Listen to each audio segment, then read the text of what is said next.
ज्यावेळेस या वाघाची तिथे एंट्री झाली नागपुरामध्ये, अनेकांना वाटलं होतं उद्धव साहेब तिथे येणार नाहीत. काही गद्दार गटाच्या म्होरक्यांना वाटलं उद्धव साहेब तिथे येणार नाहीत. ज्यावेळेस उद्धव साहेबांची तिथे एंट्री झाली, यांचे आधीच काळवंडलेले चेहरे हे आणखी बारीक झाले. अगदी मला शिरसाटाचा चेहरा आठवतोय चांगला, त्या गायकवाडाचा चेहरा आठवतोय, दीपक केसरकरांचा कालचा चेहरा मला आठवतोय. अनेक गद्दार गटातल्या अनेकांचे मला काही चेहरे आठवत आहेत मोहरक्या सकट. हे चेहरे काळवंडले होते.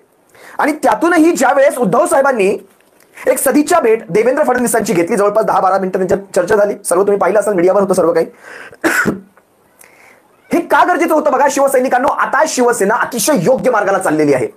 देवेंद्र फडणवीस असेल, कमळी असेल, यांच्याविषयी ममत्व नाही मनामध्ये. मी तुम्हाला पुन्हा सांगतो, यांच्याविषयी आपल्या मनामध्ये ममत्व असण्याचं किंवा त्यांच्याविषयी मनामध्ये सहानुभूती असण्याचं काय कारण या सगळ्याचं? या कमळीविषयी आणि या कमळीविषयी मी सांगेन तुम्हाला. विशेष गोष्ट अशी, कारण बघा शिवसैनिकांनो, कालही शिवसेनेच्या पक्षप्रमुखांनी या भेटीपूर्वी आणि या भेटीनंतर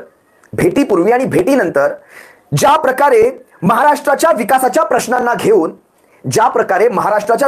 आजही तुम्ही पाहिलं असाल, मला वाटतं अजय चौधरी असतील किंवा शिवसेनेचे सर्वच आमदार, मुंबईच्या 500 चौरस फुटांच्या घरांच्या विषयीचे प्रश्न असतील, त्यांचा मालमत्ता कर माफ करण्याविषयीचे प्रश्न असतील, अनेक मुंबईच्या समस्या असतील, महाराष्ट्राच्या असतील, शेतकऱ्यांच्या प्रश्नांविषयीच्या असतील. आणि ज्या प्रकारे आजही उद्धव साहेबांनी प्रेस कॉन्फरन्स घेऊन मातोश्रीतनं तुम्ही पाहिलं असाल, ज्या प्रकारे या सरकारला धारेवर धरण्याचा प्रयत्न केलेला आहे, ते सर्व पाहता या भाजपाविषयी, या कमळीविषयी ममत्व आणि तो सगळं ते दूर ठेवा. पण एक सौहार्दाचं वातावरण असतं. सौहार्द म्हणजे शिष्टाचार तुम्ही म्हणू शकता, राजकीय शिष्टाचार म्हणू शकता. या राजकीय शिष्टाचाराचा एक भाग म्हणून जरी ही बैठक असली तरी देखील एक लक्षात घ्या, शिवसेनेचे पक्षप्रमुख हे एका मोठ्या पक्षाचे पक्षप्रमुख आहेत. आमदारांच्यावर, खासदारांच्यावर हे पक्ष मोजले जात नसतात. लक्षात घ्या, आज शिवसेनेचे 20 आमदार आहेत. आज विरोधातला शिवसेना हा सगळ्यात मोठा पक्ष आहे. आणि आजही शिवसेनेच्या पक्षप्रमुखांनी दिलेला आदेश आहे, एका आमदाराने 10 आमदारांचं काम करायचंय. म्हणजे एक आमदार गुणले 10 आमदार, तर 200 आमदारांचं काम शिवसेनेच्या आमदारांना करायचंय. आज ज्या वेळेस शिवसेनेचे पक्षप्रमुख देवेंद्र फडणवीसांना भेटले, मीडियामध्ये ज्या प्रकारचं वातावरण आलं, एक दिवसाचा टीआरपी भेटला तो भाग वेगळा, पण बघा 20 आमदार असलेल्या पक्षाच्या आमच्या पक्षप्रमुखाला महाराष्ट्राचा सबंध मीडिया ज्या प्रकारे लक्ष ठेवून राहतो, कारण हीच एक व्यक्ती आहे, ही या भाजपाला असेल. या बगल बच्चांचं सध्या मी बाजूला ठेवतोय, शिवसैनिकांनी बगल बच्चे थोड्या वेळासाठी बाजूला ठेवा. या टोळ्या या विशिष्ट काळापुरत्या आहेत. बघा, ती पावसाळ्यामध्ये ती छत्र उगवतात, त्यांना आम्ही लहान असताना आम्हाला वाटायचं कुत्र जिथे मुततं तिथे त्या छत्र्या उगवतात ना, त्याला काय म्हणतात, मशरूम म्हणतात आजच्या काळामध्ये, मला माहित नाही. लाकडाच्या छत्र्या असतात, लाकडावर, कुचक्या लाकडावर उगवणाऱ्या ह्या छत्र्या असतात. म्हणजे एक टाइम बिंग म्हणतो आपण, टाइम बिंग, एका विशिष्ट काळापुरत्या उगतात, वाळतात, संपतात. या अशा भूछत्र्या आहेत. ह्या पक्षांविषयी मी काहीच म्हणणार नाही. ह्या टोळ्या आहेत. म्हणजे ही एका विशिष्ट काळापुरती शरीराच्या अंगाला सूज आल्यानंतर सूज कशी जाडजूड दिसते, माणसाच्या अंगाला सूज असते, ती सूज असते, सूज ओसरत असते, ही सूज आहे. आज ह्यांचे 56-40 जे काही निवडून आलेले असतील त्यांना बाजूला ठेवत, पण शिवसेना हा चिरतरुण राहणारा, चिरकाळ राहणारा हा पक्ष आहे. आज शिवसेनेचे 20 असतील, उद्या शिवसेनेचे 120 असतील. विषय हा नाही. शिवसेनेच्या पक्षप्रमुखांनी ज्या प्रकारे देवेंद्र फडणवीसांची भेट घेऊन एका दगडामध्ये, एका निशाण्यामध्ये अनेक अनेक अनेक अनेक गिधाडच ठार करून टाकली. आणि हीच गोष्ट मी तुम्हाला सांगतो, देवेंद्र फडणवीसांनी देखील आपापल्या मधली अनेक गिधाडं ठार केलेली आहेत. याला म्हणतात 20% राजकारण, आणि हे अतिशय महत्वाचं होतं. 20% राजकारणामध्ये शिवसेना कायम मागे राहत असते. आपण 100%चं त्याची फोड केलेली आहे. 80% 20%चे, 80% समाजकारण, 20% राजकारणही तितकंच गरजेचं आहे. कारण तसं जर असतं तर बाळासाहेबांनी आपलं 100% सांगितलं असतं.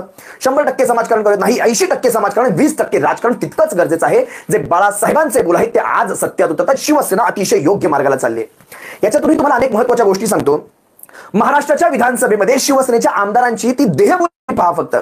म्हणजे अनिल परब साहेब वरच्या सभागृहात असतील, खालच्या सभागृहात भास्कर जाधवांविषयी जर तुम्ही आज पाहाल तर राम कदमाला, घाटकोपरच्या राम कदमाला ज्या प्रकारे भास्कर साहेबांनी सुनावलेली आहे, आज कैलास पाटील असतील, नितीन बापू असतील, राहुल पाटील असतील, या सगळ्या आमदारांनी ज्या प्रकारे घ्यायची त्यांनी सुरुवात केली आहे. मला भास्कर जाधव साहेबांचे खरं तर विशेष आभार मानायचे आहेत. एक जोश कसा असायला हवा. सुनील प्रभू साहेब, सुनील राऊत असतील, सुनील प्रभू असतील, पहिल्याच दिवसापासून यांनी जी धुवाधार बॅटिंग करायला सुरुवात केलेली आहे, तो वेग पाहता आणि तो प्रकार पाहता हा भारतीय जनता पक्ष शिवसेनेला विरोधी पक्षनेतेपद हे देण्यासाठी मला वाटतं स्वतःहून आमंत्रण धाडेल. कारण इतका प्रखर विरोध शिवसेनेला सहन करण्याची ताकद भारतीय जनता पक्षामध्ये अजिबात नाही. भारतीय जनता पक्षाच्या नेतृत्वामध्ये काही विशिष्ट वरचे काही नेतृत्व सोडली ना, काही विशिष्ट नावं सोडली, महाजनासारखं असेल, चंद्रकांत पाटलासारखं असेल, काही विशिष्ट नावं तर बाहेर देखील पडलेली आहेत, फडणवीस असतील, या नावांव्यतिरिक्त बाकीच्यांना काउंटर कसं करायचं हे यांना कळतच नाही. काउंटर हे फार महत्वाचं असतं. आणि शिवसेनेचे जे आमदार आतमध्ये आहेत ना, त्यांना काउंटर चांगलं माहिती असतं. जे जे आमदार आतमध्ये आहेत सगळ्यांना काउंटर चांगलं माहिती. अगदी आदित्य साहेबांपासून सुरुवात करतो. भास्कर साहेब असतील, आदित्य साहेब असतील, अंबादासजी दानवे साहेब असतील, अनिल परब साहेब असतील, आणि वरती तिकडे लोकसभेमध्ये देखील ठोकाठोकीच चालू आहे. सगळीकडे ठोक ठोक ठोक ठोक ठोकतायत सरकारला. आज अनिल देसाई साहेबांचं मी भाषण ऐकलं. विशेषतः मला कौतुक संजय राऊत साहेबांचं वाटतं, कारण हा शिवसेनेचा ढाण्या वाघ काय प्रकारे लढतोय. मला खरं तर अभिमान वाटतो शिवसैनिक असल्याचा. ज्या प्रकारे ह्यांनी मोदी शहांना धारेवर धरले तिकडे वरच्या सभागृहामध्ये, राज्यसभेमध्ये, खरं तर हे सगळं पाहता मला शिवसैनिक असल्याचा अभिमान वाटतो. खरं तर आज हे असंच काम राहिलं पाहिजे. बघा, विरोधी पक्षनेते पद मिळेल नाही मिळेल हे नंतरचा भाग राहिला. ज्या वेळेस महाराष्ट्रामध्ये विरोधी पक्षनेते पद नसणार त्यावेळेस जनता विरोधी पक्षनेते पद होणार. जनता, आणि जनता ज्यावेळेस विरोधी पक्षनेत्या पदावर बसते ना, त्यावेळेस कुठल्याही सरकारला ते सहन करता येत नाही. त्यामुळे भारतीय जनता पक्षाची ही मजबुरी आहे शिवसेनेला विरोधी पक्षनेते पद देणं, आणि त्यांना द्यावं लागेल ते. शिवसेना विरोधी पक्षनेते पद मिळालं तर शिवसेना अजून ठासायची तरी ठासेलच, तो विषय नाही. पण जर जनता विरोधी पक्षामध्ये जाऊन बसली ना, कारण जिथे विरोधी पक्षनेते पद नसतं तिथे जनता हाच विरोधी पक्षनेता पद असतो. शहांच्या तोंडी, अमित शहांच्या तोंडी काय वाक्य येतात, म्हणतात ही आंबेडकर करणं ही फॅशन झाली आहे. फॅशन म्हणतात. एवढं जर नाव तुम्ही देवाचं घेतलं असतं तर तुमच्या सामने काँग्रेसने जर एवढ्या वेळा नाव देवाचं घेतलं असतं तर 7 पिढ्या तुमच्या स्वर्गात गेल्या असत्या. म्हणजे ह्यांचं म्हणणं काय, काँग्रेसच्या 7 पिढ्या नरकामध्ये आहेत. हे कुठल्या लेवलचं राजकारण चाललंय लक्षात घ्या. हे तोंडावर आलेलं आहे, यांच्या जे पोटामध्ये आहे त्याच गोष्टी यांच्या ओठावर येत आहेत. ही जी खेळी झालेली आहे ना कालची भेटण्याची, ही अतिशय योग्य आहे. हे गरजेचं होतं. आज तुम्ही एकनाथ शिंदेचे स्टेटमेंट पहा. अजित पवारांचं कुठलं स्टेटमेंट द्यायचं मला वाटतं टाळलेलं आहे. एकनाथ शिंदे काय म्हणतायत, कालपासून भेटी गाठी आणि आज सरळ घरी, म्हणजे मातोश्रीवर गेले. अरे तुमच्यासारखा वेळ नाही त्यांच्याकडे. लक्षात घ्या, आज ते शिवसेनेचे पक्षप्रमुख आहेत, त्यांना अनेक गोष्टी करायच्या आहेत.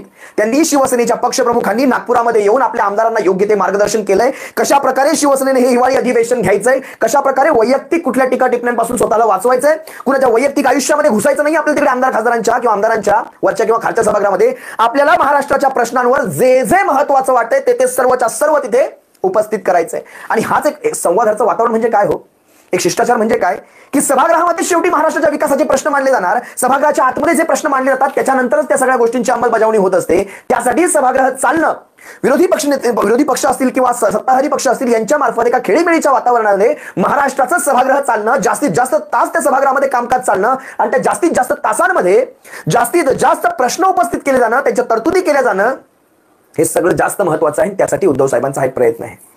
आज मला एकनाथ शिंदेचा चेहरा बघण्यासारखा वाटला.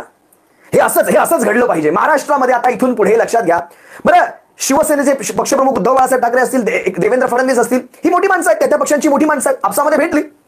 हे एकनाथ शिंदे वगैरे कधीच हो राजकारणामध्ये, हे कधीच आहे 2004च्या नंतरचे उगमस्थान झालेले यांचे, 4च्या नंतरची ही माणसं, यांनी शिवसेना शिकवायची.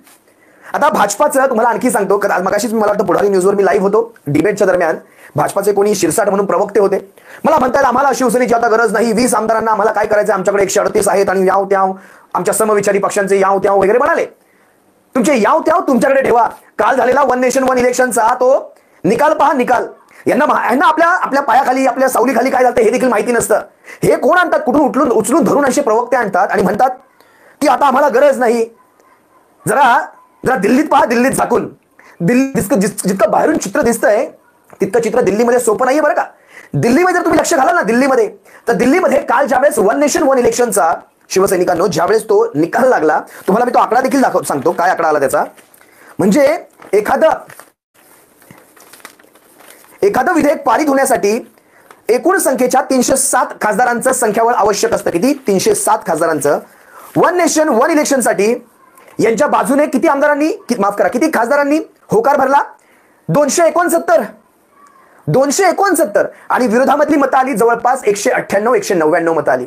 म्हणजे 70-71चा हा फरक. तुम्हाला वाटतं दिल्लीत सगळं योग्य चाललंय? शिवसेनेकडे आजच्या घडीला 10 खासदार आहेत, 10 खासदार शिवसेनेकडे आहेत. 70-71चा तुमचा हा फरक, तुम्हाला वाटतं दिल्ली योग्य दिशेने चालली आहे? हे कुठून आणतात धरून?